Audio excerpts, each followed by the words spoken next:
The night I find out I'm pregnant, my family's villa suddenly goes up in flames. I endure the suffocating smoke and run the risk of being disfigured as I run to my son's bedroom. However, it's empty. Just then, I hear his excited exclamations outside the window. "Monica, you look so cool when putting out fires. I bet you'll get first place in this upcoming firefighter challenge." I'm about to head downstairs to lecture him when a wall collapses and crushes me. As I drift in and out of consciousness, I hear my stern, stoic husband praise Monica Sloan for her courage. If I'm guessing correctly, my husband and son have started this fire to please her. I stare at the door, which is so close and yet so far. I send out one final text before dying of asphyxiation. Frowning, I stared at the body that was half buried under a wall. The right hand, burned to a crisp, was stretched out toward the door, while the left was holding onto the abdomen protectively. The grotesque scene made me jump back in alarm, but as my soul slipped through the wall next to me, I came to the belated realization that I was dead. That female corpse whose face was now unidentifiable after the fire was me. Half an hour ago, I was elated as I came home with my pregnancy report in hand. However, before I even reached the front entrance,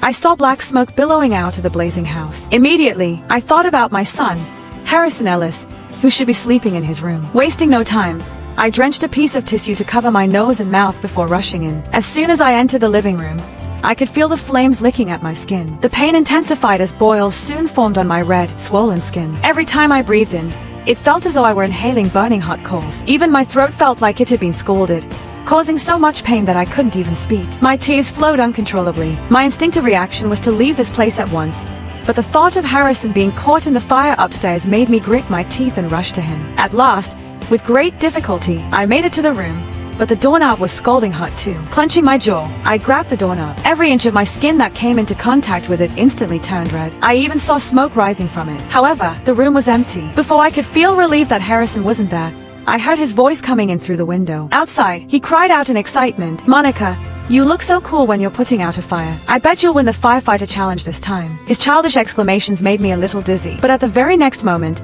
I was infuriated by how nonchalant he was about the fire.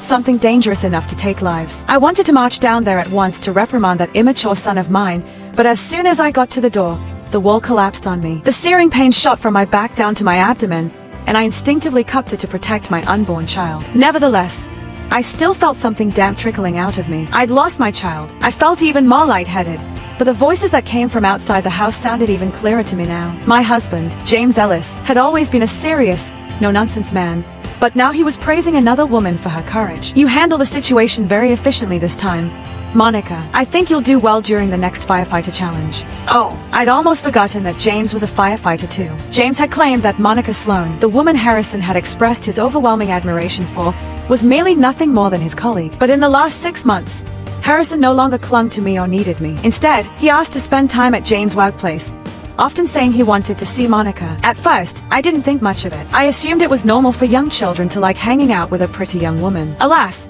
it had slipped my mind that a man like James would like a pretty young woman too. The constant messages and calls at night had James rushing out of the house, even in the middle of the night. Initially, I thought it was due to emergencies at work. After all, firefighters work to save lives, and that was of the highest priority. Yet, after inadvertently seeing the same name flashing on his screen several times, my sixth sense kicked in belatedly. I realized something was amiss. The caller had been given the nickname the Clumsy Little Klutz. It was such an affectionate nickname that I couldn't even try to talk myself out of feeling suspicious. Once, after an intimate night with James, I couldn't resist checking his phone while he was in the shower. He barely had any calls from his workplace. An overwhelming number of them had come from that woman. She was the only contact he'd pinned to the top of his chat list. Although their chat was simple and casual, it was filled with thoughts and comments that he never felt the need to share with me. Whenever he responded to my texts, it was always a simple message saying, "Got it." I proceeded to check the woman's WhatsApp stories, and was immediately greeted with a photo of her and James. She'd even added a blissful message that made it clear how much he adored her. "Thanks to the world's best captain, Captain Ellis, for getting me a cake." I checked to see when the story had been posted. August 27th. That was our 7th wedding anniversary. He'd come home extremely late that night. Just as I thought he'd forgotten about our wedding anniversary, he brought out a small cake and given it to me. Although it had clearly looked like a half-hearted gesture, it had made me feel loved anyway. Alas, unaware of the situation then, I'd overlooked James' unnaturally stiff expression and the buttercream on his sleeve. The cake in Monica's photo looked a lot more presentable than the one James had given me. He'd only gotten me a cake for our anniversary because he'd needed to get a cake for Monica anyway. In fact, it had only been an afterthought.